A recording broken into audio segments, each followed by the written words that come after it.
ನಮ್ಮ ರೆಸಿಪೀಸ್ ನಿಮಗೆ ಇಷ್ಟವಾದಲ್ಲಿ ನಮ್ಮ ಚಾನೆಲ್ಗೆ ಸಬ್ಸ್ಕ್ರೈಬ್ ಮಾಡಿ ಮತ್ತು ಹೊಸ ವಿಡಿಯೋ ನೋಟಿಫಿಕೇಶನ್ಸ್ಗಾಗಿ ಬೆಲ್ ಐಕಾನ್ ಅನ್ನು ಒತ್ತಿರಿ. ಹಾಯ್ ಫ್ರೆಂಡ್ಸ್, ವೆಲ್ಕಮ್ ಟು ಶಾರನ್ಸ್ ಅಡಿಗೆಗಳು. ಇವತ್ತಿನ ನಮ್ಮ ರೆಸಿಪೀಸ್ ನಲ್ಲಿ ಹೀರೆಕಾಯಿ ಸಿಪ್ಪೆಯಿಂದ ಚಟ್ನಿ ಯಾವ ರೀತಿ ಮಾಡೋದು ಅಂತ ನೋಡೋಣ. ಬೇಕಾಗಿರುವ ಸಾಮಗ್ರಿಗಳು: ಅರ್ಧ ಕೆಜಿಯಷ್ಟು ಹೀರೆಕಾಯಿನ ತಗೊಳ್ಳಿ, 10 ಬೆಳ್ಳುಳ್ಳಿ, ಸ್ವಲ್ಪ ಹುಣಸೆಹಣ್ಣನ್ನ ನೀರಲ್ಲಿ ನೆನೆಸಿಟ್ಕೊಳ್ಳಿ, ಸ್ವಲ್ಪ ಕೊತ್ತಂಬರಿ ಸೊಪ್ಪು, 1/4 ಕಪ್ನಷ್ಟು ಹಸಿ ಕೊಬ್ಬರಿನ ಕಟ್ ಮಾಡಿ ಇಟ್ಕೊಳ್ಳಿ, 2 ಸ್ಪೂನ್ನಷ್ಟು ಎಣ್ಣೆ, 3 ಹಸಿಮೆಣಸಿನಕಾಯಿ ಮತ್ತು ರುಚಿಗೆ ತಕ್ಕಷ್ಟು ಉಪ್ಪು.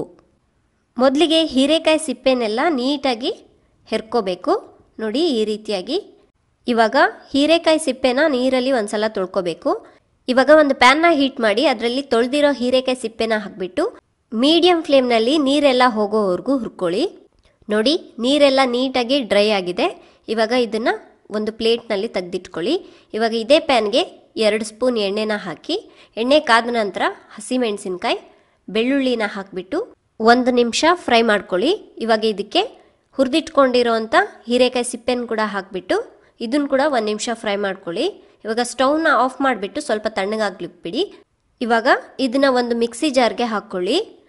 ಇದಾದ ನಂತರ ಹಸಿ ಕೊಬ್ಬರಿ, ಹುಣಸೆಹಣ್ಣು, ಕೊತ್ತಂಬರಿ ಸೊಪ್ಪು, ರುಚಿಗೆ ತಕ್ಕಷ್ಟು ಉಪ್ಪು, 1/4 ಕಪ್ನಷ್ಟು ನೀರನ್ನ ಹಾಕಿಬಿಟ್ಟು ನುಣ್ಣಗೆ ಗ್ರೈಂಡ್ ಮಾಡ್ಕೋಬೇಕು.